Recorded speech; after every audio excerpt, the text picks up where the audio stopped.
Good morning बच्चों। चलो एक नए सेशन के साथ में हम लेकर आ गए नर्सिंग के कुछ इंपॉर्टेंट क्वेश्चन। चलिए स्टार्ट करते हैं सेशन का पहला question. Which is of the following is the least common complication of measles. Which of the following is the least word मतलब क्या होता है? सबसे कम। ध्यान रखिएगा, मोस्ट कॉमन अगर वर्ड आता है, मोस्ट कॉमन अगर वर्ड आता है तो वो किस में होगा आपका? ठीक है, मोस्ट कॉमन ये लीस्ट है आपका। ठीक, लीस्ट मतलब क्या होता है आपका? सबसे कम। ठीक है, ध्यान रखिएगा, सबसे कम कॉम्प्लिकेशन जो मीजल्स डिसीज में देखने को मिलता है तो किसका मिलता है आपका?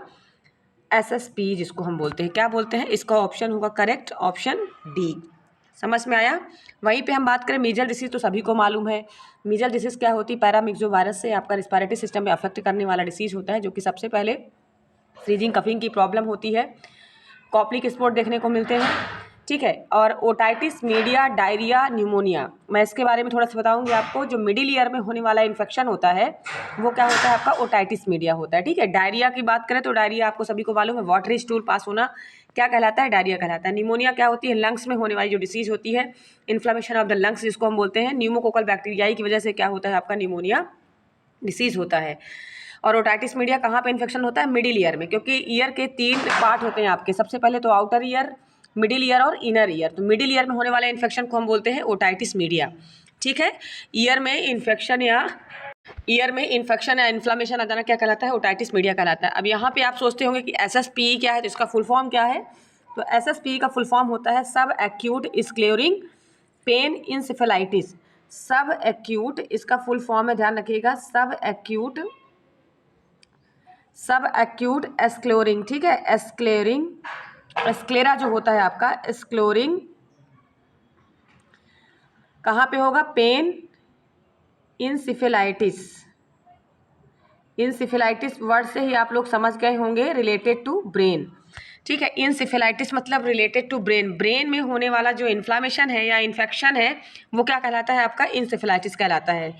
तो एसएसपी मतलब आपका मोस्ट कॉमन प्रॉब्लम तो देखने को नहीं मिलती, लेकिन इसमें क्या होता है कि जो कम मोस्ट कॉमन प्रॉब्लम अगर पूछता, अगर इसमें मान लीजिए इसी वर्ड में आपका मोस्ट दे देता, लिस्ट की जगह में मोस्ट देता, तो इसका करेक्ट ऑप्शन ऑप्शन ए हो जाता, ओटाइटिस मीडिया। लेकिन यहाँ पे बोल दिया है लिस्ट। लिस्ट मतलब कम। ठीक है, लिस्ट यानी कम। कम जो देखने को प्रॉब्लम मिलती है वो क्या देखने को मिलती? एसएसपी की। उसके बाद यहाँ पे जो डायरिया दिया है, तो डायरिया क्या होता है? मोस्ट कॉमन आपका मीजल्स में वो आपका सीवियर ये जो कॉम्प्लिकेशन होता है जिसमें हमने आपको बताया, तो मोस्ट कॉमन कॉम्प्लिकेशन क्या होता है आपका? ओटाइटिस मीडिया होता है। समझ में आया? ठीक है, तो पोस्ट मीजल के बाद में मतलब जब मीजल्स किसी को हो जाता है और मान लीजिए कि मीजल्स का इंक्यूबेशन पीरियड 14 डेज का होता है। 14 डेज के बाद जैसे कि मतलब कोई पेशेंट अगर मीजल्स से कोई एक्सपोज होता है, समझ में आया? एक्सपोज होने के बाद उसका जो एंडिंग पीरियड होता है सीवियर कंडीशन कहलाता है। उसके दौरान जो कॉम्प्लिकेशन होता है वो क्या कहलाता है आपका? डायरिया, और फिर इसके बाद निमोनिया। तो निमोनिया और डायरिया के सिम्टम क्या होते हैं आपके? मोस्ट कॉमन सिम्टम किसके होते हैं? पोस्ट मीजल स्टेज में होते हैं। कौन से स्टेज में होंगे? पोस्ट मीजल स्टेज में, इसको हम बोलेंगे। पोस्ट मीजल स्टेज में कौन सा आपका सिम्टम देखने को मिलता है? डायरिया और निमोनिया के सिम्टम। ये दो सिम्टम किस में देखने को मिलते हैं? पोस्ट मीजल्स में। समझ में आया? जब स्टेज किसकी मीजल्स की आती है? पोस्ट। प्री स्टेज में क्या दिखेगा आपका? सबसे पहले तो कॉम्प्लिकेशन, जो कम कॉम्प्लिकेशन देखने को मिलता है सबसे पहले एसएसपी होगा, लेकिन सबसे ज़्यादा कॉम्प्लिकेशन कहाँ देखने को मिलता है? ओटाइटिस मीडिया में। समझ में आया? सॉरी, ईयर में। ओटाइटिस मीडिया में किसका इन्फेक्शन होता है? ईयर का होता है, तो ध्यान रखिएगा। तो कॉम्प्लिकेशन ऑफ मीजल्स का लीस्ट कॉम्प्लिकेशन होगा एसएसपी, जिसको हम बोलते हैं सब एक्यूट स्क्लेरोटिक पेन इंसेफेलाइटिस।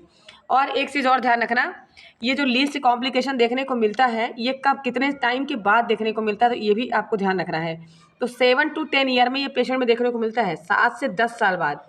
मतलब अगर किसी भी पेशेंट को मान लीजिए मीजल्स इन्फेक्शन हुआ है तो कितना टाइम ड्यूरेशन हो जाएगा? 7 to 10 ईयर तक। मतलब 7 to 10 ईयर के बाद ही ये कॉम्प्लिकेशन उसके अंडर में क्या होगा? देखने को मिलेगा। 7 से 10 साल बाद, 7 से 10 साल बाद क्या होगा? ये कॉम्प्लिकेशन देखने को मिलेगा। नेक्स्ट क्वेश्चन हम देखेंगे। देखिए इसका करेक्ट ऑप्शन क्या है? ऑप्शन डी है, एसएसपी। ठीक है, अब इसके बाद क्वेश्चन दिया है herd immunity is over percentage is considered necessary prevent epidemic spread diphtheria. देखिए इसमें क्या पूछा गया? Herd immunity is over percentage considered necessary epidemic spread of diphtheria. Diphtheria का एपिडेमिक और एंडेमिक के बारे में मैंने आपको बताया था। एपिडेमिक मतलब होता है आउट ब्रेक ऑफ डिसीज। जब डिसीज क्या होती है? आउट ब्रेक होती है। जब डिसीज मतलब बोलना चाहिए कि एक एरिया से दूसरे एरिया में फैलती, वो होता है आउट ब्रेक। और कांस्टेंट एरिया में अगर डिसीज फैलती, कांस्टेंट मतलब पर्टिकुलर केवल एक एरिया में, कांस्टेंट एरिया में होता है, तो वो कहलाता है आपका इंडेमिक। क्या कहलाएगा? इंडेमिक। आपको टर्म मैंने आपको इसके पहले बताया था, आउटब्रेक जो डिसीज होती है वो होती है आपकी इपीडेमिक, और कांस्टेंट एरिया में अगर कोई डिसीज फैलती है वो क्या कहलाता है आपका इंडेमिक कहलाता है। तो यहाँ पे पूछा गया है कि हर्ड इम्यूनिटी का जो परसेंटेज देखा गया है prevent epidemic spread of diphtheria, diphtheria का जो बोलना चाहिए कि जो इपीडेमिक रेट है उसको प्रिवेंट करने में, अगर हम किसी भी मतलब वहाँ उस एरिया में, उस कम्युनिटीज़ एरिया में जहाँ पर डिप्थीरिया फैली हुई है वहाँ पे अगर हम वैक्सीनेशन देते हैं, वैक्सीन लगाते हैं इसका डिप्थीरिया का, तो कितने परसेंटेज हम उसको प्रोटेक्ट कर सकते हैं। तो कितने परसेंटेज कर सकते हैं? 70%, क्योंकि डिप्थीरिया क्या होती है आपके सभी को मालूम है। माइकोबैक्टीरियम डिप्थीरियाई जो डिसीज होती है सबको मालूम है कि ये कैसे डिसीज होती है, कैसा इसका इंक्यूबेशन पीरियड क्या होगा आपका, ड्रॉपलेट इन्फेक्शन होते हैं। और जब ये स्नीजिंग कफिंग की प्रॉब्लम अगर होती है तो हम उसको वैक्सीन के थ्रू क्या कर सकते हैं, प्रिवेंट कर सकते हैं। क्योंकि उनके सबसे पहले तो ड्रॉपलेट इन्फेक्शन किस में प्रेजेंट होता है आपके सलाइवा में, ठीक है ऐसे। और इस तरह से जब अगर सलाइवा में होगा तो ड्रॉपलेट इन्फेक्शन के थ्रू वो डिसीज कॉज होगा। और अगर हम इसको वैक्सीन दे देंगे तो क्या होगा, ड्रॉपलेट इन्फेक्शन होने के चांसेस नहीं होंगे। तो इससे क्या होगा कि 70% चांसेस रहेंगे कि हम डिप्थीरिया को क्या कर सकते हैं। और हार्ड इम्यूनिटी तो सभी को मालूम है, हार्ड इम्यूनिटी होती है कम्युनिटी इम्यूनिटी। कम्युनिटी इम्यूनिटी मतलब क्या होता है कि जब कम्युनिटी में हम कोई भी डिसीज़ के लिए हम वैक्सीन वगैरह लगा देते हैं तो उस वैक्सीन को लगाने के बाद जो इम्यूनिटी इंक्रीज होती है सोसाइटी के अंदर, उसको हम, या कम्युनिटी के अंदर जो इम्यूनिटी इंक्रीज होती है उस डिसीज़ के लिए, या रजिस्ट्रेशन पावर ऑफ डिसीज़ जिसको हम बोलते हैं, वो डिसीज़ को प्रोटेक्ट करने के लिए वो इम्यूनिटी अगर कॉम्बिनेशन ग्रुप ऑफ मतलब जो कम्युनिटी होती है वहाँ पे अगर वो इम्यूनिटी बनती है तो वो कहलाती है आपकी हार्ड इम्यूनिटी। समझ में आया? क्योंकि जब हम सभी पर्सन को अगर हम वैक्सीन लगा देंगे तो डिसीज़ कहाँ से होगी, डिसीज़ तो प्रिवेंट हो जाएगी आपकी ना, वहीं पर डिसीज़ क्या हो जाएगी, स्टॉप हो जाएगी। समझ में आया? तो इसका जो प्रिवेंशन रेट रहेगा वो कितना परसेंटेज रहेगा आपका, 70%। समझ में आ गया होगा आप लोगों को। नेक्स्ट क्वेश्चन देखेंगे हम, treatment of choice of diphtheria carrier. Diphtheria carrier के लिए जो ट्रीटमेंट चॉइस है वो कौन सा है आपको, तो ये बताना है आपको। तो कौन सा है आपका, इरिथ्रोमाइसिन, टेट्रासाइक्लिन, पेनिसिलिन और डीपीटी।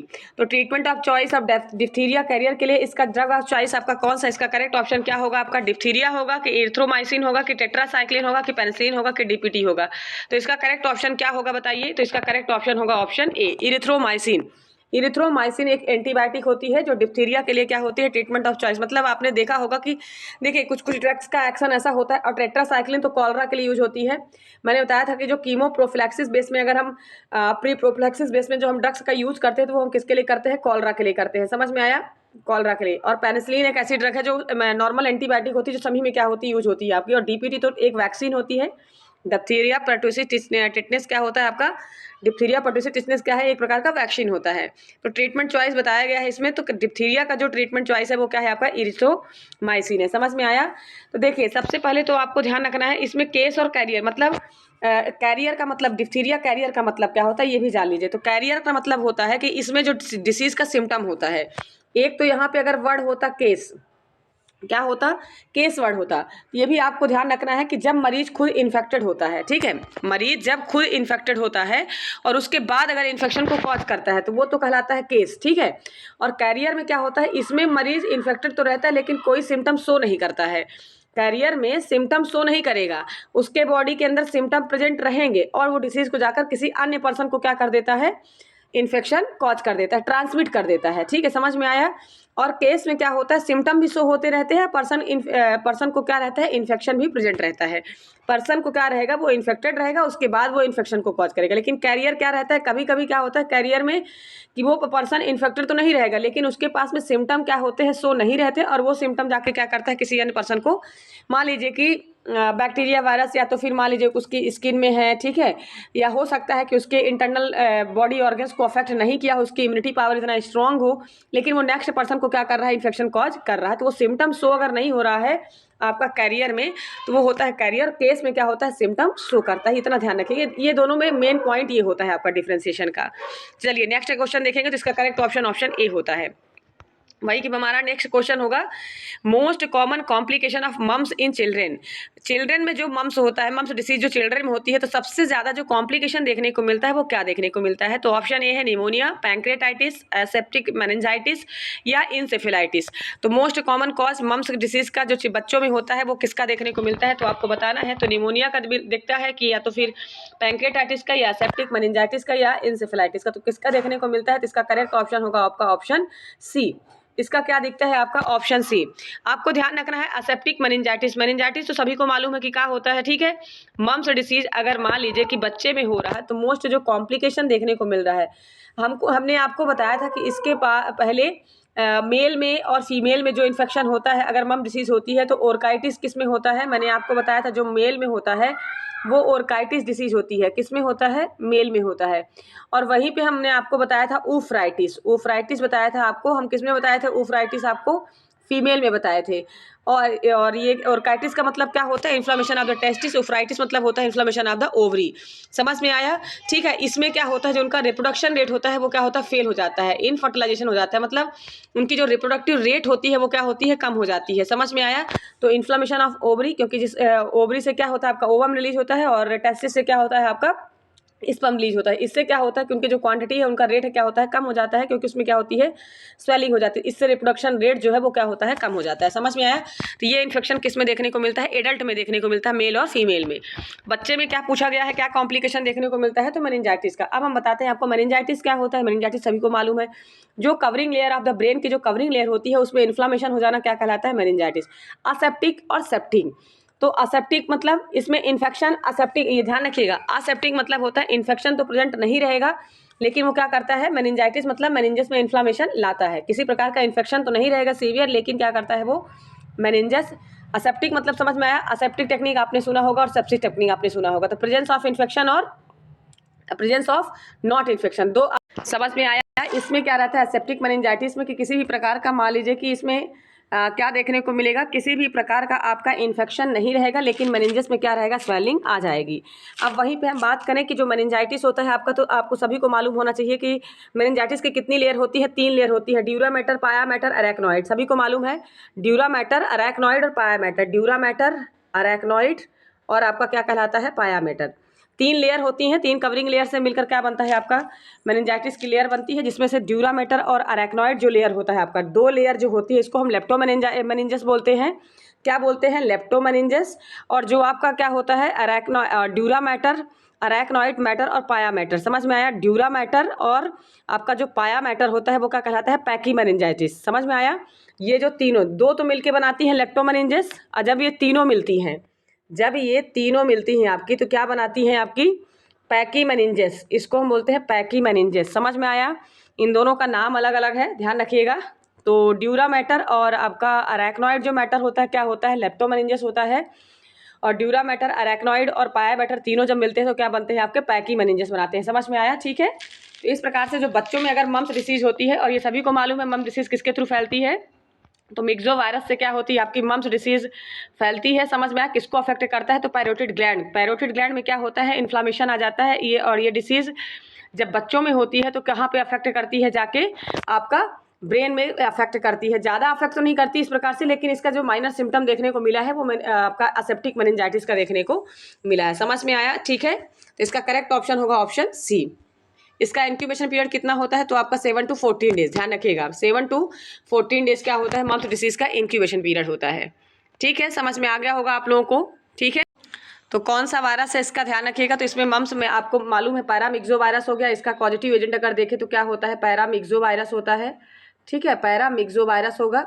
और यहीं पे हम बात करें तो ये रूबुला वायरस के ग्रुप का होता है, रूबुला, क्योंकि जो रूबेला होता है वो टोगोविडाई फैमिली का होता है, ये रूबुला वायरस फैमिली का होता है, ठीक है। मम्स इंक्यूबेशन पीरियड कितना मैंने आपको बताया, तो इसका इंक्यूबेशन पीरियड होता है कहीं कहीं पे 14 to 18 डेज लिखा रहता है, कहीं कहीं पे आपका, तो ये 16 to 18 डेज में क्या होता है आपका, मम्स डिसीज फैलने का जो मतलब ड्यूरेशन होता है, इंक्यूबेशन होता है, तो 16 से 18 दिन तक फैलता है। ये समझ में आया, ठीक है। बाकी ड्रग ऑफ चॉइस की बात करें तो इसका देखिए कोई मतलब ड्रग्स नहीं है, MMR वैक्सीन आती है, स्पेसिफिक रूप से इसका कोई ऐसा ड्रग्स नहीं बताया गया। इसमें आप वैक्सीन दे सकते हो और स्पेसिफिक रूप से प्रोटेक्ट होने के लिए बोल सकते हो। और सबसे पहले तो आइसोलेट हो सकता है पेशेंट्स, या तो फिर वो केवल प्रिवेंटिव मेथड यूज कर सकता है और हाइजीन को मेंटेन करके क्या कर सकता है, इसको ट्रीट कर सकता है। और एक ही स्पेसिफिक ट्रीटमेंट है इसका, वैक्सीनेशन करवाना। समझ में आया। चलिए नेक्स्ट क्वेश्चन देखेंगे हम, treatment for pertussis contact for children. मान लीजिए किसी भी पेशेंट को पर्ट्यूसिस डिसीज है और इसमें पूछा जा रहा है कि अगर वो बच्चा अगर इसके कॉन्टैक्ट में आता है, प्रोफिलैक्टिक मतलब क्या होता है, डिसीज होने से पहले, ठीक है। अगर मान लीजिए पर्टूसिस कांटेक्ट में बच्चा आ रहा है तो उसके लिए हमको कौन सा पहले से ही उसको हमको क्या करना है, प्रोटेक्ट करना है। तो प्रोफिलैक्टिक एंटीबायोटिक फॉर 10 डेज हम यूज़ करेंगे, या प्रोफिलैक्टिक एंटीबायोटिक हम 14 डेज तक यूज़ करेंगे, या प्रोफिलैक्टिक एंटीबायोटिक फॉर 12 डेज के लिए यूज़ करेंगे, या प्रोफिलैक्टिक एंटीबायोटिक हम 11 डेज के लिए। तो कितने डेज तक हमको यूज़ करना है ताकि वो बच्चा पर्टूसिस के कांटेक्ट में आता है तो उसका अफेक्ट बच्चे को ना हो। तो उसके लिए हम कौन सा ट्रीटमेंट करेंगे, एंटीबायोटिक कितने टाइम तक देंगे हम, 10 डेज तक देंगे। ध्यान रखिए कितने दिन तक देंगे, 10 डेज तक। समझ में आया। इसका करेक्ट ऑप्शन होगा ऑप्शन ए। चलिए नेक्स्ट क्वेश्चन देखेंगे। Mode of spread of polio infection, इसमें आपका दिया हुआ है mode of spread of polio infection through vector, droplet infection, faecal oral route, या थ्रू ब्लड। तो पोलियो का इन्फेक्शन तो सभी को मालूम है, मैंने बताया था आपको कि जो पोलियोमाइलाइटिस जो डिसीज होती है आपकी, जो पोलियो वायरस से होने वाली इन्फेक्शन है ये, और किसके रूट के थ्रू फैलता है, तो किसके रूट के थ्रू फैलता है आपका, फीको ओरल रूट। समझ में आया। इसका करेक्ट ऑप्शन होगा फीको ओरल। ठीक है, फीको ओरल रूट से होता है। और अगर इसका सैंपल अगर हम डिटेक्ट करते हैं तो सैंपल हम किसके थ्रू डिटेक्ट करते हैं, स्टूल टेस्ट से। स्टूल टेस्ट से हम पता लगाते हैं कि पोलियो जो डिसीज हुई है तो वो किसकी वजह से हुई है, पोलियो वायरस। तो पोलियो वायरस कहाँ पे प्रेजेंट होता है आपका, स्टूल में। समझ में आया। और वहीं पे हम बात करें इसका इंक्यूबेशन पीरियड। और देखिए ये भी आपको ध्यान रखना है कि इसमें पोलियो जो डिसीज होती है उसमें किस प्रकार का जो पैरालाइस होता है, तो इन्फेंटाइल पैरालाइसिस होता है केवल 1% तक। पैरालाइसिस की जो कंडीशन देखती है तो वो इनफेंटाइल मतलब बच्चे का जब एज 1 ईयर का होता है उसको हम बोलते हैं इनफेंटाइल। तो इनफेंटाइल जो पैरालाइसिस होता है वो केवल 1% तक देखने को मिलता है। समझ में आया। इस इंक्यूबेशन पीरियड कितना होता है, 7 to 14 डेज। ये भी ध्यान रखिएगा, इंक्यूबेशन पीरियड कितना होता है आपका, 7 to 14 डेज। और ये जो मैंने आपको बताया कि जो स्टूल का सैंपल हम लेते हैं पोलियो वायरस के लिए, हम स्टूल का सैंपल लेते हैं, ये मैंने आपको बताया। और सबसे अच्छा जो टाइम होता है इसको स्टूल का सैंपल लेने का वो होता है 8 वीक के अंदर अंदर। कब तक ले लेना है हमको, 8 वीक तक। उसके बाद जो उसका वायरस होता है, पोलियो वायरस जो होता है वो क्या होता है आपका, डिस्ट्रॉय हो जाता है। तो 8 वीक के अंदर अंदर हमको क्या करना है, उसकी बॉडी से मतलब जो इसका ग्रोथ लेवल है वो कम हो जाता है। 8 वीक तक क्या रहता है, उसका वायरस क्या रहता है, स्टूल में प्रेजेंट रहता है, आपकी बॉडी में प्रेजेंट रहता है, तो वो स्टूल में क्या होगा, प्रेजेंट रहेगा। तो 8 वीक के अंदर अंदर तक हमको क्या करना है, उसका test, stool test, best diagnosis के लिए वो टाइम पीरियड होता है। समझ में आया। ठीक है, तो ये होता है आपका। और ये भी ध्यान रखना है आपको, जब हम स्टूल टेस्ट करते हैं तो इसमें हम किसका यूज़ करते हैं, तो रिवर्स कोल्ड चैन का यूज़ करते हैं पेशेंट्स में। स्टूल को हम जब लैब तक ले जाते हैं, जब उस स्टूल को हम लैब तक ले जाते हैं, टेस्ट के लिए ले जाते हैं, तो उसमें कौन सा हम कोल्ड चैन यूज़ करते हैं, तो रिवर्स कोल्ड चैन यूज़ करते हैं। समझ में आया। और रिवर्स कोल्ड चैन किसके लिए यूज होता है, रिवर्स कोल्ड चैन जब आपका स्टूल में प्रेजेंट वायरस क्या हो, डिस्ट्रॉय ना हो, तो उसके लिए क्या करते हैं, हम कोल्ड चैन का यूज़ करते हैं और लैब तक उसको हम सुरक्षित ले जाते हैं ताकि उसका जो टेस्ट है, वो जो रिपोर्ट है वो सही आए, क्लियर आए। समझ में आया। मोड ऑफ ट्रांसमिशन इसमें पूछा गया है कि स्प्रेड का इन्फेक्शन का, तो इसका करेक्ट ऑप्शन होगा ऑप्शन सी, फीको ओरल रूट से क्या होता है, पोलियो इन्फेक्शन फैलता है। सभी को मालूम होगा फीको ओरल रूट से, वेक्टर के थ्रू नहीं फैलता। वेक्टर के थ्रू तो आपका जैसे कि मलेरिया हो गया, ठीक है, फाइलेरिया हो गया, ये सब वेक्टर के थ्रू फैलते हैं। आपका ड्रॉपलेट इन्फेक्शन तो आपका जैसे मीजल्स, मम्स, ये सब ड्रॉपलेट इन्फेक्शन हो गए। ब्लड के थ्रू क्या फैलता है, तो आपका जैसे हिपेटाइटिस हो गया, आपका HIV हो गया, ये सब किसके थ्रू फैलते हैं, आपके ब्लड के थ्रू। मतलब जैसे कि इन्फेक्टेड निडल हो गई, या मान लीजिए कि इन्फेक्टेड ब्लड अगर किसी भी पर्सन को, STD मतलब इन्फेक्शन, ये सारे इन्फेक्शन किसके थ्रू फैलते हैं, आपके ब्लड के थ्रू फैलते हैं। तो HIV एड्स हो गया आपका, ये सब किससे फैलता है, आपका ब्लड के थ्रू। समझ में आया। तो mode of spread, transmission of spread polio infection का आपको मालूम हो गया किसके थ्रू फैलता है, आपका फीको ओरल रूट के थ्रू। नेक्स्ट क्वेश्चन हम देखेंगे, विच among the malarial parasite responsible for the cerebral malaria. अब इसमें पूछा जा रहा है कि मलेरियल जो पैरासाइट है वो रिस्पॉन्सिबल, कौन सा ऐसा पैरासाइट होता है जो रिस्पॉन्सिबल होता है सेरिब्रल मलेरिया के लिए। तो मैंने आपको बताया था फीमेल एनाफ्रीज मॉस्किटो के बाइट करने से मलेरिया डिसीज फैलती है। इसमें 4 टाइप्स के होते हैं आपके, plasmodium vivax, plasmodium ovale, plasmodium falciparum, plasmodium malariae. तो सेरिब्रल मलेरिया तो सभी को मालूम है बहुत घातक है, क्योंकि ये सेरिब्रल मतलब ब्रेन में जाके ये कॉज कर रहा है। ठीक है, कहीं ना कहीं मलेरिया कहाँ अफेक्ट कर रहा है, आपका ब्रेन में जाके इन्फेक्शन को कॉज कर रहा है। तो इसमें पूछा जा रहा है, तो देखिए हम आपको थोड़ा थोड़ा इसमें बता रहे हैं कि जो सबसे ज़्यादा जो डेथ होती है, मतलब डेथ नहीं बोला चाहिए कि बीमारी, मॉर्बिडिटी रेट अगर आती है, मॉर्बिडिटी मतलब मैंने आपको बताया था सिक रेट, मॉर्बिडिटी यानी क्या बताया था आपको, सिक रेट। सबसे ज़्यादा अगर मोर्बिडिटी रेशियो अगर देखने को मिलता है किसके थ्रू फैलता है, आपका प्लाज्मोडियम वाइवेक्स के थ्रू फैलता है। वहीं पे हम बात करें, जो आपका प्लाज्मोडियम फैल्सीपेरम होता है वो सेरिब्रल मलेरिया करता है। समझ में आया। फाल्सीपेरम जो इसका ऑप्शन है, इसका करेक्ट ऑप्शन है ऑप्शन सी, प्लाज्मोडियम फाल्सीपेरम क्या करता है आपका सेरिब्रल मलेरिया को जो कॉज करने वाला होता है वो क्या होता है आपका प्लाज्मोडियम फाल्सीपेरम होता है। समझ में आया। और मोर्टालिटी रेट किसकी वजह से होता है तो ये भी आपको ध्यान रखना है। तो मोर्टालिटी रेट किसकी वजह से होता है आपका, बताइए इसका मोर्टालिटी रेट भी किससे करता है आपका प्लाज्मोडियम फाल्सीपेरम से ही करता है, ये भी ध्यान रखिएगा। मोर्टालिटी रेट किसके थ्रू करता है आपका प्लाज्मोडियम, तो इसमें मोर्बिडिटी रेट वाइवेक्स में पूछा जाएगा। और मोर्टालिटी मतलब क्या होता है मृत्यु दर, ध्यान रखिएगा। मोर्टालिटी यानी मृत्यु दर, मोर्बिडिटी यानी होता है सिक रेट। समझ में आया। और इसका इंक्यूबेशन पीरियड कितना होता है तो ध्यान रखिएगा, प्लाज्मोडियम जो आपका फाल्सीपेरम होता है इसका इंक्यूबेशन पीरियड कितना होता है, तो इसका होता है 7 to 14 डेज का। कितने टाइम तक रहता है ये 7 to 14 डेज कर। वहीं पर हम मलेरियाई की बात करें तो मलेरियाई में क्या होता है आपका जो ये डी ऑप्शन है इसका इंक्यूबेशन बहुत ज़्यादा होता है। सबसे ज़्यादा अगर इंक्यूबेशन पीरियड होता है किसका होता है आपका 28 डेज का, या एबव भी जाता है, ध्यान रखिएगा। 28 डेज का क्या होता है इंक्यूबेशन मलेरियाई का होता है 28 डेज, या एबव भी जा सकता है लेकिन नॉर्मल रेंज बोला गया है 28 डेज। इसका इंक्यूबेशन पीरियड कितना होता है 28 डेज। समझ में आया। ठीक है, तो इसका करेक्ट ऑप्शन क्या होगा आपका ऑप्शन सी, मलेरिया पैरासाइट जो कि जाके सेरिब्रल मलेरिया करता है, मतलब ब्रेन में जाके इन्फेक्शन कॉज करता है, ब्रेन में कहीं ना कहीं जाके वो इन्फेक्शन को ब्रेन को अफेक्ट कर रहा है फीवर, तो वो क्या कहलाता है आपका जो मलेरिया पैरासाइट के थ्रू फैलता है तो वो क्या होता है आपका प्लाज्मोडियम फैल्सीपेरम में। समझ में आया। चलिए ठीक है, नेक्स्ट क्वेश्चन हम देखेंगे। Increase of dog bite the biting animal should be observe for at least, पूछा जा रहा है इसमें कि increase dog bite the biting animal should be observe for at least हमको कितने टाइम तक क्या करना है उस किसी भी पेशेंट को मान लो डॉग बाइट करता है, कुत्ते ने काट लिया उसको, और उसका जो देखना है ऑब्जर्व करना है कितने टाइम तक, मतलब कुत्ते को ऑब्जर्व करना, ध्यान रखिएगा पेशेंट के साथ साथ में कुत्ते को भी ऑब्जर्व करना है कि कुत्ते की डेथ तो नहीं हो गई, या कुत्ता किस कंडीशन पे था, ठीक है, क्या उसको रेबीज डिसीज प्रेजेंट थी कि नहीं थी, कुत्ता इन्फेक्टेड था कि नहीं था। ठीक है, तो ये आपको देखना है कितने टाइम तक, जब कुत्ता मान लीजिए किसी भी पेशेंट को काटता है तो कितने टाइम तक उसको ऑब्जर्व करते रहना है, तो 5 डेज 10 डेज 15 डेज या 20 डेज, मतलब जो भी डेज है, तो इसका करेक्ट ऑप्शन होगा ऑप्शन बी, 10 दिन तक उस कुत्ते को या उस डॉगी को क्या करना है ऑब्जर्व करके रखना है। क्यों रखना है, क्योंकि उसमें देखना है कि अगर मान लीजिए कभी बाई चांस अगर डॉगी की अगर डेथ हो जाती है, ठीक है, डॉग की अगर डेथ हो जाती है, कुत्ते की डेथ हो जाती है, इसका मतलब उसको रेबीज डिसीज प्रेजेंट था, ध्यान रखिएगा। इसका मतलब आपको ध्यान रखना है कि रेबीज डिसीज उसको प्रेजेंट था, मतलब अब पेशेंट को कहीं ना कहीं रेबीज डिसीज हो चुकी है, तो मतलब ये डेंजरस पीरियड हो जाएगा। लेकिन अगर उस समय में 10 दिन के अंदर अगर डॉग की डेथ नहीं होती है तो मतलब उसको जो रेबीज डिसीज है वो नहीं है, ध्यान रखिएगा, वो डिसीज उसको नहीं है, ये आपको ध्यान देना है। ठीक है, और जो आपका डॉग क्या होता है, इस तरह में जो पर्सन्स होता है इस तरह में क्या होता है वो सेफ होता है। अगर मान लीजिए कि अगर डॉग की डेथ नहीं होती है तो इस तरह में पर्सन क्या होता है सेफ हो जाता है। समझ में आया। ठीक है, तो हमको उसको 10 डेज तक क्या करना है ऑब्जर्व करके रहना है। ठीक है, इसका करेक्ट ऑप्शन क्या होगा ऑप्शन बी। चलिए नेक्स्ट क्वेश्चन देखेंगे हम। Chemoprophylaxis of malaria can be done by all except, chemoprophylaxis of malaria can be done by all except, chemoprophylaxis मतलब होता है कोई भी डिसीज होने से पहले क्या क्या हम मतलब मलेरिया डिसीज के लिए हम कौन सा कीमोप्रोफिलैक्सिस यूज करेंगे, बाकी को एक को छोड़कर, एक्सेप्ट वर्ड पूछा है, ध्यान रखिएगा किससे रिलेटेड होगा आपका, एक को छोड़कर, क्लोरोक्वीन, मेफ्लोक्वीन, प्रोगोनिल या प्रीमाक्वीन।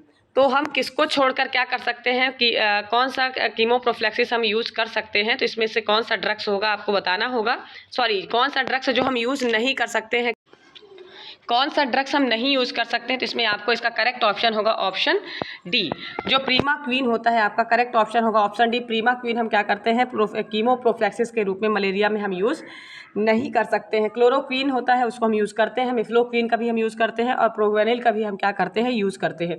ध्यान रखिएगा इसका यूज़ हम इसलिए नहीं करेंगे क्योंकि प्रीमाक्वीन करता क्या है, तो आपके लीवर में जाके ये टॉक्सिक इफेक्ट दिखाता है। कहाँ इफेक्ट करता है आपका प्रीमाक्वीन, टॉक्सिक इफेक्ट कहाँ दिखाएगा, लीवर में जाके करता है। ठीक है, हीमोलाइटिक एनीमिया भी क्या करता है, ये कॉज करता है। क्यों, क्योंकि ये जाके क्या करता है कि लीवर में एक तो पहली बार टॉक्सिसिटी अफेक्ट करता है, और हीमोलाइटिक एनीमिया भी करता है, क्योंकि वहाँ पे अगर मान लीजिए कि अगर आरबीसी जो होती है वो हीमोलाइटिक एनीमिया अगर होती है तो देखिए उसमें हमको प्रीमाक्वीन नहीं देना है, क्योंकि उसमें क्या होती है आरबीसी क्या होती है ब्रेक डाउन होने लगती है।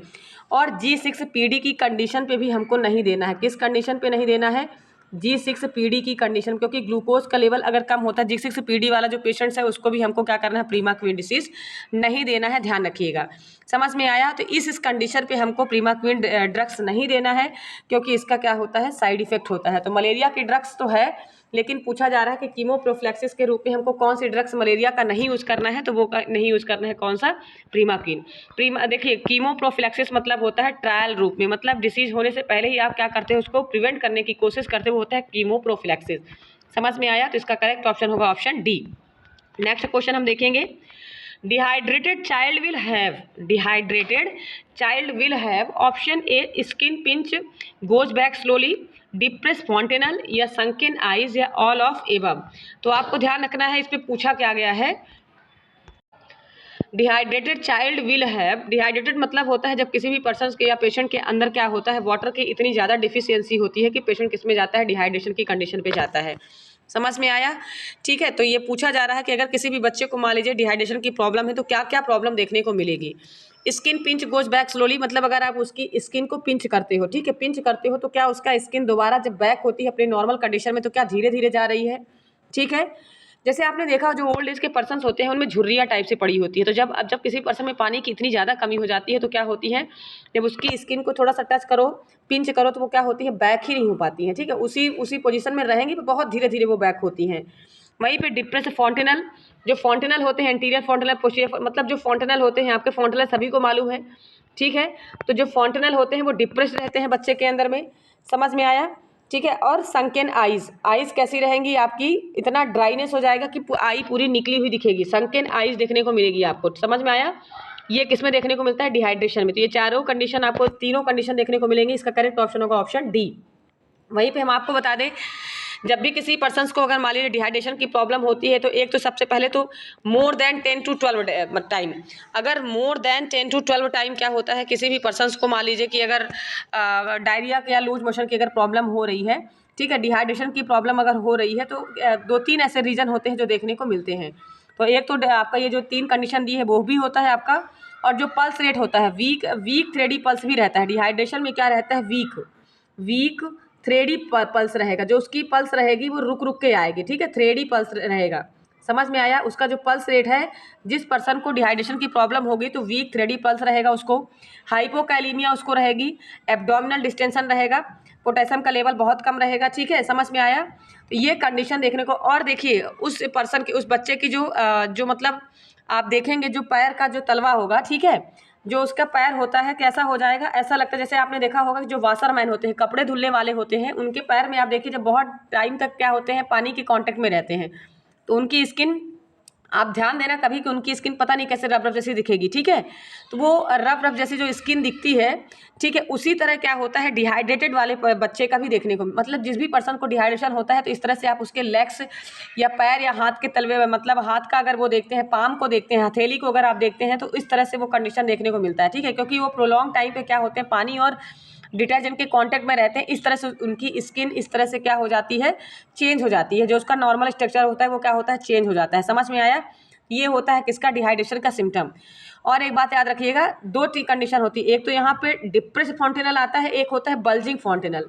2 कंडीशन हम आपको बताएंगे। तो बल्जिंग फॉन्टेनल क्या होता है, बल्जिंग फॉन्टेनल तो जब बच्चा मान लीजिए बर्थ होता है, ठीक है, बच्चा जब जन्म लेता है तो उसका जब फॉन्टेनल उभरा हुआ रहेगा, और ये उभरा हुआ फॉन्टेनल कब रहता है, इंट्राक्रैनियल प्रेशर की वजह से, जब ब्रेन में आईसीपी बहुत बढ़ जाता है, जब ब्रेन में इंट्राक्रैनियल, तो इंट्राक्रैनियल प्रेशर क्या होता है आपका 5 to 15 होता है, ठीक है, कितना होता है 5 to 15, और इंट्राक्रैनियल प्रेशर अगर ब्रेन में बढ़ जाता है तो बल्जिंग फॉन्टेनल हो जाता है, मतलब फॉन्टेनल क्या होते हैं, उभर जाते हैं। समझ में आया? और ये भी मैं आपको बता दूं, तो ये डिप्रेस फॉन्टेनल डिहाइड्रेशन में रहेगा, अब बल्जिंग फॉन्टेनल आईसीपी में रहता है, ठीक है। इसके बाद हम डिहाइड्रेशन में आपको एक चीज़ और बता दें कि डिहाइड्रेशन में हमेशा किसी भी पेशेंट को मान लीजिए डिहाइड्रेशन है तो उसको हमको देना क्या चाहिए, तो क्या देना चाहिए उसको, ओआरएस देना चाहिए। ओआरएस हमको क्यों देना है, हम नॉर्मल वाटर भी तो दे सकते हैं ना, पर क्यों नहीं देना है नॉर्मल वाटर, क्योंकि स्पेसिफिक रूप से क्या होता है कि इलेक्ट्रोलाइट इम्बैलेंस, क्योंकि पानी की डिफिशियंसी को तो कंप्लीट कर देगा, लेकिन हमारी बॉडी में क्या हो चुका है, इलेक्ट्रोलाइट की डिफिशियंसी हो गई है, तो पानी के साथ साथ स्पेसिफिक जो इलेक्ट्रोलाइट्स लॉस हुए, जैसे कि ग्लूकोज हो गया आपका, सोडियम हो गया, सोडियम सिट्रेट हो गया आपका, पोटेशियम, तो तो इनका लेवल जब कम क्या होता है, कम हो जाता है, तो हमको उसके लिए क्या देना होता है, ORS देना होता है। समझ में आया? तो उसको फुलफिलमेंट करने के लिए हमको ORS का सॉल्यूशन देना होता है। इसका फुल फॉर्म होता है ओरल रिहाइड्रेशन सॉल्यूशन। समझ में आया? सभी को मालूम होगा, इसका कंटेंट भी सबको मालूम होगा, नहीं होगा तो अच्छे से इसको पढ़िए। समझ में आया? इसके बाद हम बात करेंगे नेक्स्ट क्वेश्चन, इसका करेक्ट ऑप्शन होगा ऑप्शन डी। नेक्स्ट क्वेश्चन क्या है हमारा, magnesium is use to in vaccine. Magnesium का जो यूज़ किया जाता है कौन सी मतलब वैक्सीन को क्या करने के लिए, तो एडजुवेंट स्टेबलाइजर, एडजुवेंट, प्रिजर्वेटिव या व्हीकल। तो मैंने आपको इसके पहले के सेशन में ध्यान देना, मैंने उसमें बताया था कि एडजुवेंट जो यूज़ किया जाता है, तो हमेशा किसी भी वैक्सीन की जो वैक्सीन की पैथोजेनिसिटी होती है उसको कम करने के लिए हम एडजुवेंट का यूज़ करते हैं। समझ में आया? पैथोजेनिसिटी मतलब क्या बोलेंगे हम, कि मान लीजिए कि जैसे कोई लाइव वैक्सीन हो गई, ठीक है, लाइव वैक्सीन हो गई आपका, जैसे मीजल्स हो गया, मतलब ऐसी वैक्सीन जिसमें हम क्या कर सकते हैं कि उसकी पैथोजेनिसिटी को क्या करते हैं, कम करके उस डिसीज को मेंटेन करके उस वैक्सीन को मेंटेन करके रखते हैं, और वो फिर हम किसी भी पर्सन को लगाते हैं तो वो क्या कहलाता है, उसका एडजुवेंट कहलाता है। जैसे मैं एडजुवेंट आपको एग्जाम्पल देती हूँ, पैथोजेनिसिटी मतलब नहीं, इम्यूनोजेनिसिटी बोलना, पैथोजेनिसिटी नहीं, सॉरी, इम्यूनोजेनिसिटी होता है। एडजुवेंट मतलब होता है इम्यूनोजेनिसिटी आप बोल सकते हो, इम्यूनोजेनिसिटी, ठीक है। और इम्यूनोजेनिसिटी मतलब क्या होता है कि आपकी बॉडी की कितनी इम्यूनिटी पावर को इंक्रीज कर सकता है, उसकी इम्यूनोजेनिसिटी को बनाए रखने के लिए हम क्या करते हैं, एडजुवेंट का यूज़ करते हैं। तो जैसे फॉर एग्जांपल मैं आपको बताऊं कि डीपीटी में कौन सा एडजुवेंट यूज़ करते हैं, मैंने इसके पहले वाले सेशन बताया कि आपको एल्यूमिनियम हाइड्रोक्साइड हो गया, एल्यूमिनियम फॉस्फेट हो गया। तो इस तरह से एडजुवेंट हमने आपको इसमें बताया था कि आपके जो वैक्सीन होते हैं उनकी इम्यूनोजेनिसिटी को बनाए रखने के लिए हम एडजुवेंट का यूज़ करते हैं। समझ में आया? वहीं पे मैग्नीशियम का यूज़ किसके लिए किया जाता है, वैक्सीन। मैग्नीशियम का यूज़ वैक्सीन में हम किसके लिए करते हैं, तो स्टेबलाइज होने के लिए। इसका करेक्ट ऑप्शन होगा ऑप्शन है स्टेबलाइजर। स्टेबलाइजर मतलब क्या होता है कि जो वैक्सीन होती है वो स्टेबल रहे, ख़राब ना होने पाए, जब तक हम उसको हम कम्युनिटी या विजिट में जब हम जाते हैं वैक्सीन लगाने के लिए जाते हैं, मतलब मान लीजिए कि मीजल्स का वैक्सीन हो गया, तो मीजल्स का वैक्सीन हम कितने घंटे तक यूज़ कर सकते हैं, तो 2 to 4 आवर्स तक। आपको सभी को मालूम है लाइव वैक्सीन जितनी भी होती है मिनिमम उसको हम क्या मैक्सिमम रूप से हम 4 आवर्स तक ही उसका हम क्या कर सकते हैं, यूज़ कर सकते हैं। तो किसी भी वैक्सीन का जब हम उसके स्टेबलाइज को रखने के लिए वो वैक्सीन ख़राब ना हो पाए उतने टाइम तक तो वो चल जाए जितना उसका ड्यूरेशन होता है, तो उसको स्टेबलाइज होने के लिए हम क्या यूज़ करते हैं, मैग्नीशियम का यूज़ करते हैं। ध्यान रखिएगा, हम वैक्सीन में जब उसको स्टेबलाइज करने के लिए क्या यूज़ करेंगे, मैग्नीशियम का। इसका करेक्ट ऑप्शन होगा ऑप्शन ए। समझ में आ गया होगा आप लोगों को? चलिए ठीक है, नेक्स्ट क्वेश्चन हम देखेंगे, परसिस्टेंट डायरिया इन इन्फेंट। परसिस्टेंट जो डायरिया होता है इन्फेंट में, तो कितने डेज के बाद बोला जा रहा है कि जो डायरिया बच्चे में प्रेजेंट होता है तो कितने टाइम तक वो परसिस्टेंट लगातार बना रहता है, ठीक है, बच्चे के अंदर। तो 7 डेज तक रहता है, 21 डेज तक रहता है, 1 मंथ तक रहता है, 7 या तो फिर 14 डेज, 21 डेज तक रहता है, या 1 मंथ तक रहता है, कि 7 डेज तक रहता है। तो आपका जो परसिस्टेंट डायरिया है वो बच्चे में, बच्चा मतलब इन्फेंट मतलब 28 डेज से लेकर, इसका जो एज ग्रुप है मैंने कितना बताया था आपको, 28 डेज से लेकर 1 ईयर तक। कितने ईयर तक, 1 ईयर तक। 1 साल का जो बच्चा है आपका 28 डेज क्या हो जाएगा, नियोनेट कहलाएगा, क्योंकि बर्थ के बाद जो बच्चा 28 दिन का है, 1 मंथ का है, वो कहलाता है नियोनेट। वहीं पर 1 मंथ से लेकर 1 ईयर तक का जो बच्चा रहेगा वो क्या कहलाएगा, इन्फेंट कहलाएगा। तो पूछा जा रहा है लगातार जो डायरिया किसी बच्चे को अगर हो रहा है, परसिस्टेंट डायरिया अगर उसको हो रहा है, ठीक है, तो वो पूछा जा रहा है कि ये जो डायरिया होता है वो कितने टाइम तक बना रहता है, उसका जो इंक्यूबेशन पीरियड है वो कितने टाइम तक रहता है बच्चे में। इसका करेक्ट ऑप्शन होगा ऑप्शन ए। कितने टाइम तक रहता है, 14 डेज तक, 14 दिन तक इसका क्या रहता है, परसिस्टेंट डायरिया बना रहता है। समझ में आया? चलिए नेक्स्ट क्वेश्चन देखेंगे, pre exposure prophylaxis for rabies is given on. Pre exposure prophylaxis of, exposure होने से पहले, प्री मतलब क्या होता है पहले, और एक्सपोज होने मतलब उसके कांटेक्ट में आने से पहले रेबीज कितने दिन तक क्या होता है, ये फैलता है, उसका प्रोफिलैक्सिस रेट कितना होता है, मतलब उसके पहले ही अगर उसको रेबीज का जैसे कि वैक्सीन अगर हम देते हैं मान लीजिए, या वैक्सीन का नहीं है, इसका डोज बताया गया है कि एक्सपोज होने का बताया गया है कि अगर किसी भी मान लीजिए कि एंटी रेबीज जो वैक्सीन हम देते हैं किसी भी पेशेंट को, ठीक है, आप इसका जो डोज दोगे या कितने डेज तक हमको उसको वैक्सीन हमको उसको देना होता है, प्री एक्सपोजर मतलब रेबीज का जो वायरस होता है वो एक्सपोज ना हो उसके पहले ही हमको कितने दिनों तक मतलब दे देना है, ठीक है, कितने दिन के अंदर अंदर। तो डेज ऑफ सबसे पहले 0, 3, 7, 14, 28 डेज या 90 डेज के अंदर दे देना है उसको, क्वेश्चन समझ में आया आप लोगों को क्या? Pre exposure prophylaxis for rabies is given in, यहाँ पे पूछा गया है कि अगर रेबीज डिसीज किसी को हो रही है तो इस एक्सपोज होने से पहले हमको जो एंटी रेबीज वैक्सीन देना है, कौन सी वैक्सीन? ARV, इसको हम बोलेंगे ARV, एंटी रेबीज जो वैक्सीन देना है एक्सपोज होने से पहले, वो कितनों दिनों में हमको दे देना है। समझ में आया? प्री एक्सपोजर से पहले पूछा जा रहा है, इसमें एक्सपोजर नहीं बोला गया, प्री एक्सपोजर बोला गया है। ये क्वेश्चन में ध्यान है, क्योंकि एक्सपोजर का अलग आंसर आएगा और प्री एक्सपोजर का अलग आंसर आएगा। तो प्री एक्सपोज होने से पहले हमको कब कब दे देना है? 03, 7, 14, 28 डेज, या फिर डेज 03 या डेज 07, 28 डेज। तो आपको हम बता दें इसका करेक्ट ऑप्शन होगा ऑप्शन डी। हमको कौन एक्सपोज होने से पहले ही कितने टाइम पे हमको वैक्सीन दे देना है? तो 0 डेज या तो उसी दिन हमको दे देना है, या तो फिर 7 डेज या 28 डेज। 28 डेज अगर नहीं है 21 डेज भी रहता है। मोस्ट ऑफ इसका सही आंसर तो 21 होता है, लेकिन अगर यहाँ पे नहीं दिया है तो इसका ऑप्शन आपका 28 डेज भी सही माना जाएगा। तो प्री एक्सपोजर डेज आपका 0, 7, 28 डेज होगा। लेकिन अगर जो इसका आपका फर्स्ट ऑप्शन जो दिया है, आपका जो फर्स्ट ऑप्शन दिया है, इसमें अगर क्वेश्चन में एक्सपोज दे देता, प्री को हटा देता, एक्सपोज बस देता, तो इसका करेक्ट ऑप्शन ऑप्शन ए हो जाता। ध्यान रखिएगा कौन सा होगा आपका? 0, 3, 7, 14, 28, 90 डेज। तो इतने दिन में क्या होता है आपका? एक्सपोज होता है। समझ में आया? एक्सपोज में हम इसको देते हैं। समझ में आया? इस वैक्सीन को एक्सपोज अगर हो जाता है, कोई भी पर्सन मान लीजिए एक्सपोज हो जाता है, उसको रेबीज डिसीज होती है, उसके कॉन्टेक्ट में आता है, तो उसको हमको कितने दिनों में वैक्सीन दे देना चाहिए? Day 2, 0, 3, 7, 14, 28, 90 days. समझ में आया? इसका करेक्ट ऑप्शन होगा ऑप्शन डी। 0, 7, 28 डेज में हमको क्या करना है? प्री एक्सपोजर पहले हमको रेबीज वैक्सीन दे देना है। समझ में आया? इसका करेक्ट ऑप्शन होगा ऑप्शन डी। नेक्स्ट क्वेश्चन हम देखेंगे, MDT treatment for. MDT treatment मैंने आपको बताया था, MDT ट्रीटमेंट किसके लिए यूज़ किया जाता है? तो जब किसी भी डिसीज़ के लिए एक जो वैक्सीन होती है वो अगर काम नहीं करती है, वर्क नहीं करती, तो उसका जो रेजिस्टेंस पावर है, मतलब वो डिसीज़ को प्रोटेक्ट करने का जो रेजिस्टेंस पावर है उसका वो कम हो जाता है। तो उसके साथ में हम जब एक ड्रग्स के साथ में और ड्रग्स भी कंबाइन करके हम देते हैं, तो वो हमारा क्या कहलाता है? MDT। MDT क्या होता है? मल्टी ड्रग थेरेपी बोलते हैं। मतलब एक ड्रग्स से काम नहीं हो रहा है तो हमको 2 ड्रग्स साथ में कंबाइन करके किसी भी डिसीज़ को प्रोटेक्ट करना है, वो कहलाता है MDT ट्रीटमेंट। तो किसके लिए हम यूज़ करते हैं? ध्यान रखिएगा, हम इसके पहले भी बता चुके हैं आपको। तो ये होता है लेप्रोसी के लिए करते हैं, मलेरिया के लिए, फाइलेरिया के लिए हम कौन सा करते हैं? मास ड्रग यूज़ करते हैं। फाइलेरिया के लिए मास ड्रग, ध्यान रखिएगा यहाँ पे जो फाइलेरिया दिया है वो मास ड्रग होता है। मास ड्रग मतलब होता है किसी ड्रग्स के साथ ऐड करके नहीं, जब एक ड्रग का इफेक्ट कम मतलब उसका ड्रग्स का इफेक्ट अगर कम होता है तो हम दूसरा ड्रग्स देते हैं। जैसे कि हम फाइलेरिया के लिए मास ड्रग कौन सा यूज़ करते हैं? DEC। अभी कल वाले सेशन में मैंने आपको ये पढ़ाया है।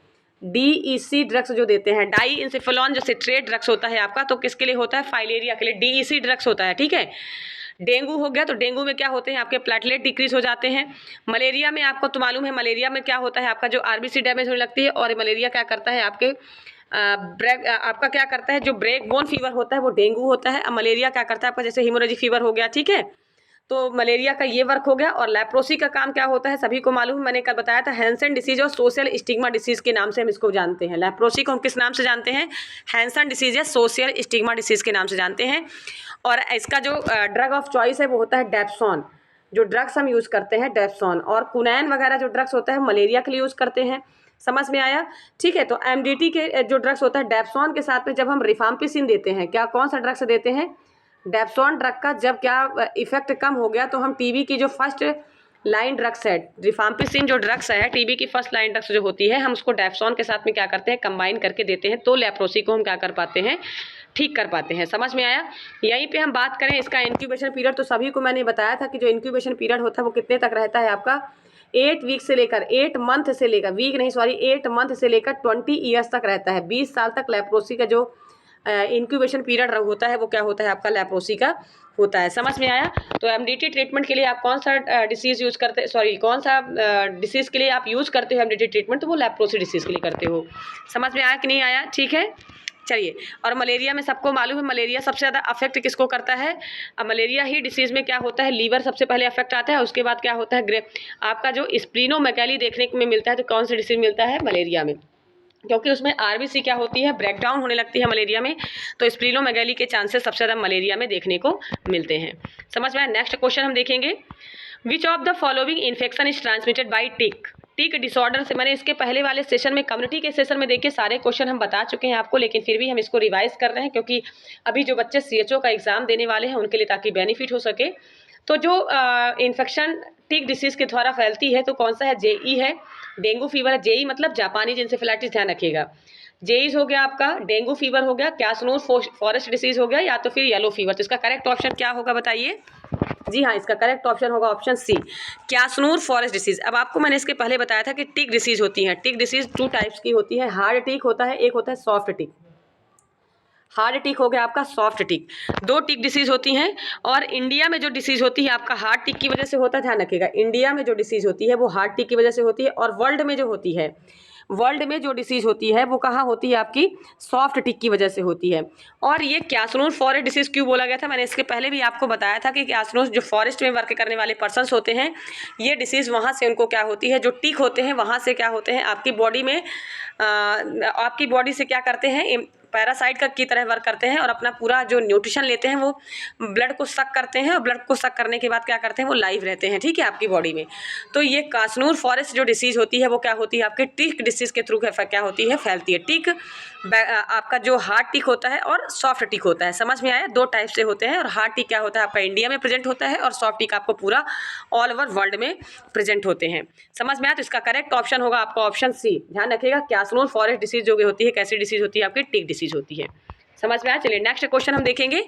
RDA for iodine for adult is, iodine for adult is, तो रिकमेंडेड डाइटरी अलाउंस इसका हम बोलते हैं। आरडीए का फुल फॉर्म होता है रिकमेंडेड डाइटरी अलाउंस। तो आरडीए ऑफ आयोडीन, आयोडीन का जो आरडीए है वो एडल्ट के लिए कितना बताया गया है, तो ये बताना है आपको, ठीक है? समझ में आया? इस पे पूछा गया, देखिए आरडीए रिकमेंडेड डाइटरी अलाउंस जो आयोडीन फॉर एडल्ट के लिए होता है तो कितना होता है नॉर्मल। तो आपको बता दें कि इन्फेंट की बात अगर होती, इन्फेंट में होता तो 90 म्यूजी, ये यूजी नहीं है, ये म्यूजी होगा, ध्यान रखिएगा। म्यूजी का स्ट्रक्चर इस तरह से होता है, ठीक है, 90 म्यूजी।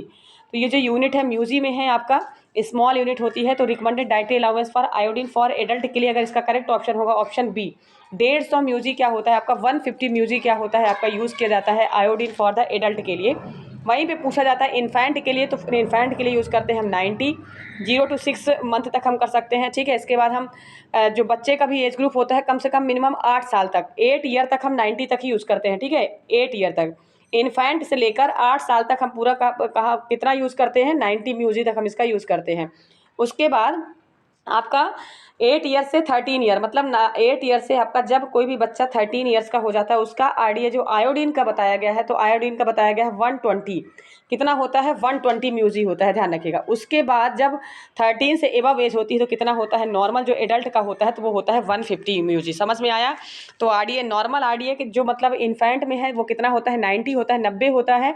उसके बाद बात करें हम ईयर के बाइज में तो 8 ईयर्स तक होता है, अगर कोई भी बच्चा 8 साल तक है तो भी 90 तक रहेगा। इसके बाद जब बच्चा क्या होता है 13 ईयर का होता है तो 120 तक जाता है। समझ में आया? जब आपका 120 मतलब एडोलसेंस एज ग्रुप बोला चाहिए, एडोलसेंस एज ग्रुप में, अर्ली एडोलसेंस एज ग्रुप में अगर जाते हैं उस एज ग्रुप को हम क्या बोलते हैं, अर्ली एडोलसेंस ग्रुप। ध्यान रखना, अर्ली होता है, एडोलसेंस की जो एज होती है 3 टाइप्स की होती है, अर्ली, मिडिल और लेट। अर्ली, मिडिल और लेट एडोलसेंस, तो ये तीनों एज ग्रुप में अलग अलग हैं। तो आपका अर्ली एडोलसेंस एज ग्रुप में हम कितना देते हैं, 120। उसके बाद मिडिल और लेट में हम देते हैं 150, ध्यान रखिएगा। और वही आपका जो नॉर्मल रेंज होता है वो कितना होता है आपका 150 म्यूजी एडल्ट के लिए भी होता है। चलिए ठीक है, इसका करेक्ट ऑप्शन क्या होगा, ऑप्शन बी, 150 म्यूजी हम किस में देते हैं, आपका एडल्ट के लिए देते हैं। समझ में आए? और आयोडीन का बताया गया है लेवल ये। चलिए नेक्स्ट क्वेश्चन देखेंगे। चलिए ठीक है, आज का सेशन इतना ही, और जैसा भी लगा हो आप ज़्यादा से ज़्यादा बच्चों को शेयर करिए। और जिन क्वेश्चन में आपको अगर प्रॉब्लम है वो ये कमेंट्स करके इसमें बताएं हमको कि मतलब इस क्वेश्चन में हमको समझ में नहीं आया। कोई एक बच्चे का लास्ट में आया था टैलिप्स वैल्गस कुछ करके, या टैलिप कुछ क्वेश्चन ऐसा करके बच्चे पूछे थे, मुझे क्लियर याद नहीं है अभी, लेकिन किसी सेशन में मैंने पढ़ाया था तो मैंने कल कमेंट्स देखा उसमें। तो देखिए टैलिप्स वायरस और वैल्गस, आप इसका डायग्राम देख लीजिए, आपको डायग्राम पिक्चर्स में जब आप देखोगे तो पिक्चर्स में आपको अच्छे से समझ में आ जाएगा। वायरस और वैल्गस, वैल्गस मतलब होता है आपका बाहर की ओर आउटवर्ड हो जाना, और वायरस मतलब क्या होता है आपका इनवर्ड हो जाना। वैल्गस और वायरस 2 वर्ड होते हैं, ध्यान रखिएगा। वैल्गस और वायरस तो आउटवर्ड और इनवर्ड। तो वैल्गस आपका क्या हो जाएगा, आपका इनवर्ड हो जाएगा। आपका जो वायरस होता है, समझ में आया? टैलिप्स वायरस क्या होता है आपका इनवर्ड होता है, और टैलिप्स वैल्गस क्या होता है, आउटवर्ड होता है, ध्यान रखिएगा। ठीक है। तो अभी आप अगर इसको डायग्राम में देखोगे तो समझ में आएगा। और ये सब कॉन्जेनाइटल डिफॉर्मिटी होती हैं, ध्यान रखिएगा, कॉन्जेनाइटल डिफॉर्मिटी होती हैं आपकी। टैलिप्स इक्विनस हो गया, ठीक है, टैलिप्स वायरस हो गया, टैलिप्स वेल्गस हो गया। तो वायरस समझ में आ गया होगा। इनवर्ड मतलब होता है अंदर की ओर मुड़ जाना, और आउटवर्ड मतलब होता है पैर का बाहर की ओर मुड़ा हुआ होना। आप देखते हो जैसे कि पैर का शेप थोड़ा सा इस तरह से होता है, तो अंदर की ओर मुड़ेगा तो वो कहलाएगा इनवर्ड। और जब यही पैर क्या होता है, बाहर की ओर मुड़ता है जाके, इस तरह से बाहर की ओर जाता है आपका, तो वो क्या कहलाता है आपका आउटवर्ड। और एक होता है टैलिप्स कैल्केनियस। तो कैल्केनियस बोन के थ्रू, मतलब जब बच्चा चलता है, ठीक है, पूरी तरह से उसका जो पैर है वो टच नहीं करता है फ्लोर को, ठीक है। तो अगर वो टच नहीं कर रहा मतलब वो कैल्केनियस क्या होता है आपका। तो इस तरह से जब आप उसको स्ट्रक्चर में देखोगे तो बहुत ईजिली आपको समझ में आ जाएगा। तो चलिए ठीक है, आज का सेशन कैसा लगा, लाइक एंड शेयर करिएगा, और जीएस इंडिया ग्रुप को ज़्यादा से ज़्यादा लोगों को शेयर करिएगा। धन्यवाद। एक नए सेशन के साथ में कल हम फिर स्टार्ट करेंगे नर्सिंग के कुछ इंपॉर्टेंट क्वेश्चन, और सीएचओ बेस में ही हम क्वेश्चन रख रहे हैं। कम्युनिटी के ज़्यादातर क्वेश्चन हम इसमें मेंशन कर रहे हैं, ध्यान रखिएगा, ठीक है। और थ्योरी क्लास जिसको देखना होगा तो जो मेरा साइट है मेरे नाम पर ही बनी हुई है, ठीक है। पूजा मिश्रा नर्सिंग क्लासेस करके मेरी क्लास है। तो अगर जिसको देखना होगा तो वो आप थ्योरी क्लास दे सकते हो। धन्यवाद।